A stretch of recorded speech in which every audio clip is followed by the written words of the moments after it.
అంటే ఇప్పుడు ఆయుర్వేదంలో మీరు ఎలాంటి టెస్ట్ చేయకుండా ఏ స్టేజ్‌లో ఉన్నట్లు ఎలా చెప్తారు? అంటే ఏ స్టేజ్‌లో ఆవిడ ఉన్నారు, ఆ మనిషి ఉన్నారు అయి అని ఎలా తెలుస్తుంది మీకు? వాళ్ళకు సింప్టమ్స్ తెలుసండి. ఇప్పుడు ఇక్కడ నొక్కినప్పుడు పెయిన్ ఉంటది వాళ్ళకు. హ్మ్. పేషెంట్స్‌కి నాకెక్కడో చిన్న గడ్డలాగా ఉంది అని చెప్పేసి ఫీల్ అవుతుంటారు వాళ్ళు. ఆ ఫీల్ అయితే వాళ్ళు ఇప్పుడు నాకు బ్రెస్ట్ క్యాన్సర్ ఉందా? ఇప్పుడు నాకేం క్యాన్సర్ ఉందని చెప్పమంటే ఏం చేస్తారు అలోపతిలో? అన్ని రకాల టెస్టులు చేస్తారు. హ్మ్. ఆయుర్వేదాలో అలా కాదు కదండీ. ఇప్పుడు పేషెంట్‌కి ఏమి ఇబ్బంది ఫీల్ అవుతుందనేది పేషెంట్‌కి తెలుస్తది. ఇప్పుడు ఎళ్లి మా దగ్గర నాడి చూస్తేనే అర్థమవుతది. కిడ్నీలో, లివర్‌లో ఎక్కడైనా ప్రాబ్లమ్ వచ్చింది అంటే క్యాన్సర్ కణాలు డెవలప్ అవుతాయని కూడా మేము చెప్తాం నాడి చూసి. బాగా గుర్తుపండి. నాడి విద్య అనేది అంత గొప్పది. కానీ ఇప్పుడున్న మోడర్న్ సిస్టమ్ టెస్ట్ లేకుండా కోల్డ్ గూడంగా మెడిసిన్స్ ఇచ్చే డాక్టర్స్ లేరు ఈరోజు. కోల్డ్ గూడంగా కోల్డ్‌కి మెడిసిన్స్ ఇవ్వాలంటే సిటీ స్కాన్ తీపిస్తారు. యాక్చువల్‌గా కోల్డ్‌కి అసలు మెడిసినే లేదంటారు కదా అలోపతిలో. మరి ఎందుకు సిటీ స్కాన్ టెస్టులు చేస్తున్నారు? ప్రతి దానికి టెస్టులు ఎందుకు చేస్తున్నారు? ఆయుర్వేదాలు ఎందుకు టెస్టులు లేకుండా ఒకప్పుడు మెడిసిన్స్ ఇచ్చారు మరి? ఎలా ఇచ్చారు? నాడి విద్య గొప్పతనం ఏంది? నాడి చూసి ఇన్ని వేల సంవత్సరాల కింద మరి నాడి చూసే కదా మరి వైద్యం చేసింది. ఈరోజు నాడి గురించి మీకు అవగాహన లేకపోతే అది తప్పు ఎవరిది? నాలెడ్జ్ అంటే ఏంటి? డిగ్రీయా? నాలెడ్జ్ అంటే ఏంటి? కాదండి. నాలెడ్జ్ అంటే సనాతన ధర్మంలో ఉంది. నాలెడ్జ్ అంటే డివైన్ బ్లెస్సింగ్. భగవంతుని ఒక ఆశీర్వాదం ఉండకపోతే మీరు కాలు కూడా బయట పెట్టలేరు మీరు. సైన్స్ ఒప్పుకోదు. భగవంతుడా? సైన్సా? అయితే బతికించమను. డాక్టర్లే బతికిస్తున్నారు. డాక్టర్లు ఎవరు బతికిస్తున్నారు? ఇలాంటివన్నీ ఈ టాపిక్ తీసుకుంటే చాలా పెద్దగా వెళ్తుంది. దెయ్యం ఉందా? దెయ్యంకి భయపడతారా అని అంటారు అందరూ. దేవుడు నన్ను ఎంతమంది నమ్ముతున్నారో దెయ్యం ఉందని కూడా అంతమంది నమ్ముతారు. దీన్ని మార్చలేం మనం. ఎందుకంటే రెండు ఉన్నాయి అన్నీ. పగలుందా? పగలు దేవుడు అయితే రాత్రి దెయ్యమే. అట్లా ప్రతిదీ రెండు ఉంటాయి. గుర్తుపెట్టుకోండి. ఆడ మగ మంచి చెడు అన్ని ప్రపంచంలో ఏది తీసుకున్నా రెండే ఉన్నాయి.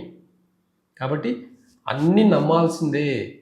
కాబట్టి అన్నీ నమ్ముతూ మన జీవనశైలిలో ఏది మంచిది ఏది చెడ్డది. కాబట్టి మనం శ్వాస తీసుకునేటప్పుడు కూడా తీసుకునే శ్వాస మంచిదై ఉండాలి, వదిలేసే శ్వాస చెడ్డదై ఉండాలి. ఈ ప్రక్రియ ఒకటి తెలుసుకుంటే కూడా రోగం లేకుండా బతకొచ్చు. సూర్యనాడి చంద్రనాడి ఈ రెండు నాడులను మనం యాక్టివేట్ చేసుకుంటే కూడా రోగం లేకుండా 100 ఏళ్ళు ఈజీగా బతకొచ్చు. ఒక్క శ్వాస ద్వారా మాత్రమే 100 ఏళ్ళు బతకొచ్చు. గుర్తుపెట్టుకోండి. అలా బతికిన వాళ్ళు ఇప్పటికీ ఎంతోమంది ఋషులు గురువులు చాలామందే ఉన్నారు. మీకు తెలియనంత మాత్రాన అది లేదనేది కాదు. గుర్తుపెట్టుకోండి. కాబట్టి ఇలాంటివి బ్రెస్ట్ క్యాన్సర్కి కూడా మనం ఫస్ట్ స్టేజ్ నుంచి కూడా 4th స్టేజ్ వరకు కూడా ట్రీట్మెంట్ చేయొచ్చు. మనం గుర్తించవచ్చు కూడా. వాళ్ళ నాడి చూస్తే కూడా మనం గుర్తించవచ్చు. ఎవరికైనా ఆపరేషన్ అని చెప్పి డాక్టర్లు భయపెట్టిస్తే ఖచ్చితంగా చెప్తున్నాను, ఆపరేషన్ అవసరం లేకుండానే బ్రెస్ట్ క్యాన్సర్ని తగ్గించుకోవచ్చు. అలాంటివి మూలాలు ఆయుర్వేదంలో గ్రంథాల్లో ఎప్పుడో రాసి పెట్టారు. కొత్తగా ట్రీట్మెంట్ కనుక్కోవాల్సిన అవసరం లేదు. ఇప్పుడున్న టెక్నాలజీ రోజుకొక కొత్త ట్రీట్మెంట్ వస్తుంది. రోజుకొక కొత్త పేరు వస్తుంది. ఏదని నమ్ముతాం, ఏ టెస్ట్ అని నమ్ముతాం, ఏ టెస్ట్ కరెక్టు, ఏ ఆపరేషన్ కరెక్టు, ఏ ఇంజెక్షన్ కరెక్టు, ఏ ట్యాబ్లెట్ కరెక్ట్ అనేది ఎంత రీసెర్చ్ చేసినా సరే ఎక్కడో ఒక దగ్గర తప్పులు జరుగుతూనే ఉన్నాయి.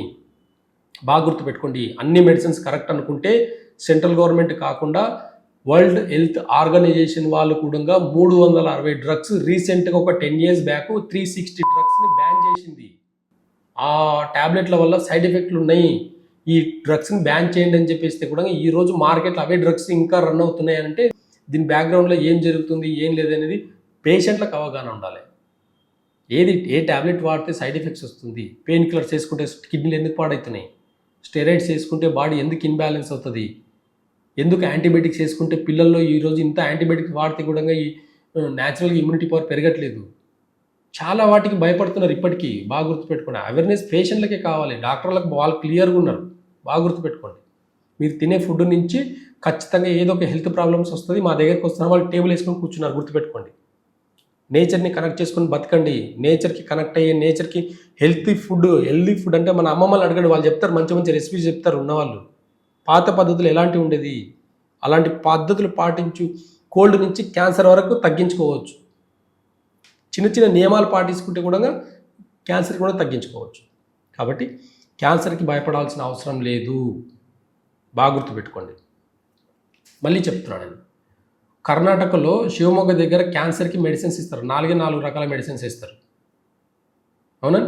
4 రకాల మెడిసిన్స్ ఇప్పటికీ క్యూ కట్టి వెళ్ళి తీసుకుంటున్నారు. ఒకప్పుడు నారాయణమూర్తి అని చెప్పేసి శివమొగ్గ దగ్గర క్యాన్సర్కి మెడిసిన్స్ ఇచ్చిన అన్ని రకాల క్యాన్సర్కి 4 రకాల మెడిసిన్స్ ఇచ్చారు.